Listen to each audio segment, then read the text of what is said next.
I became a billionaire and betrayed the only woman who made it possible. When I had nothing, she gave up everything for me. Her job, her savings, her dreams. She believed in me when no one else did. She stood by me when I was at my lowest. And the moment I reached the top, I turned my back on her. I thought money was everything. I thought success would fix my life. I was wrong, because by the time I realized what I had done, I had already lost the one person who mattered the most. This is my story. I remember the eviction notice like it was yesterday. The factory I worked at had shut down without warning, leaving me unemployed, hopeless, and staring at a future that felt like a black void.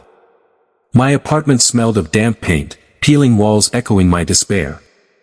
That night, rain lashed my car windshield as I sat frozen, my hands shaking, my mind racing with all the ways I had failed.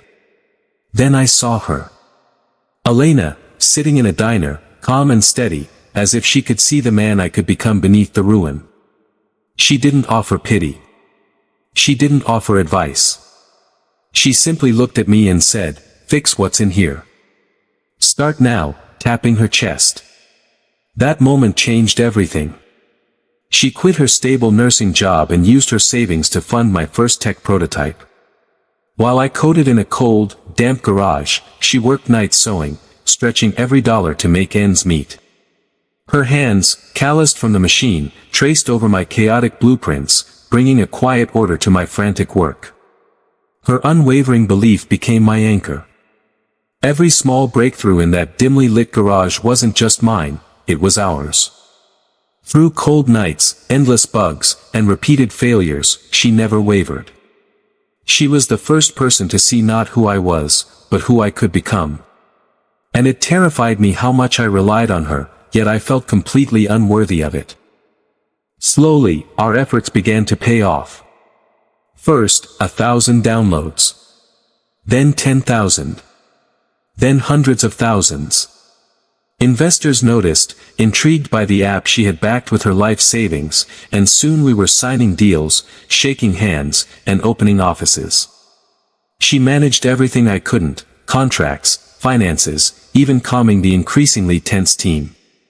Overnight, the world changed. We went from sharing soup in a leaky garage to first-class flights, media attention, and the intoxicating allure of wealth. I had everything I had dreamed of, but wealth is dangerous. It subtly rewires your mind. Old friends whispered doubts, "She's holding you back." People at your level need someone who understands the game. And just like that, the seed of betrayal took root in my mind. I began to question her place in my life, the sacrifices she made, and whether love could survive in a world obsessed with power and status. The very woman who had saved me from despair was now framed in my own mind as a liability, and the thought made me uncomfortable and restless.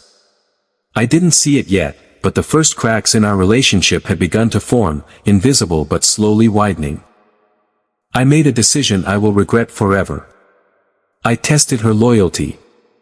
I orchestrated a fake financial collapse, telling her that one disastrous deal had wiped us out completely. I wanted to see if she would stay. She didn't cry. She didn't yell. She cooked dinner, the same simple meals she had made in our darkest days. That night, the truth hit me like a hammer. The money she had given me wasn't just for the app, she had been secretly saving to reconnect with her estranged family. She had sacrificed not only her security but her last hope of reunion, and all for me. And what did I do? I betrayed her. I let the allure of success and my ego blind me to the depth of her devotion. I returned to the city, signed deals behind her back, and allowed arrogance to replace gratitude. The fallout was immediate: glitches in the app, panicked investors, and my soul felt hollow. I had built an empire on her sacrifices, yet treated her as expendable. That night, staring at the ceiling of our empty apartment, I understood the weight of my actions. I had not just betrayed her.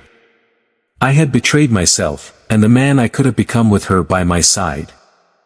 The empire I had dreamed of became a cage. The shady deals I signed backfired, the app glitched catastrophically, investors pulled out, and my wealth plummeted almost overnight. I was fevered, broken, and humiliated. But through it all, she stayed. Elena nursed me through nights of high fever and endless shame, her hands cool on my burning forehead, her presence steady and unwavering. "Resilience isn't about winning," she whispered once. "It's about us." That phrase haunted me. I realized every skyscraper, every account balance, every accolade was meaningless without her. She had sacrificed everything, yet I had let greed and ego drive a wedge between us. I had traded loyalty for illusion, love for status, and realized only too late the true cost. She had been my anchor, my support, my moral compass, and I had ignored it until the ground beneath me collapsed. That collapse was necessary. It stripped me of arrogance, forcing me to confront the emptiness at the center of my success. When I thought I could impress her by revealing my empire, she stopped me. "I knew," she said softly. "I wanted to see if you remembered who you are." My stomach dropped. Shock layered on shock. While I was testing her, her family had tried to blackmail her, demanding half my fortune. She refused. She chose me. Even as I doubted her, she protected me from a threat I had never even seen coming. Her sacrifices were deeper than I could have imagined, not for wealth, not for the empire, but to preserve our bond, our integrity, our love. The realization crushed me. The very woman I had tested and betrayed had been silently guarding everything I thought I had built for myself. The empire meant nothing, the loyalty she had shown, risking everything, was priceless. That night, I understood that love was more valuable than success, and integrity more important than any deal. We started over, not with code, not with capital, but with honesty. Together, we launched a foundation, helping dreamers like us, guiding couples to build together rather than chase wealth alone. I didn't lose the billions, but the lesson was clear: true wealth is not in numbers, it's in who stays when everything else falls away. Elena didn't sacrifice to make me rich. She sacrificed to make me worthy of her love.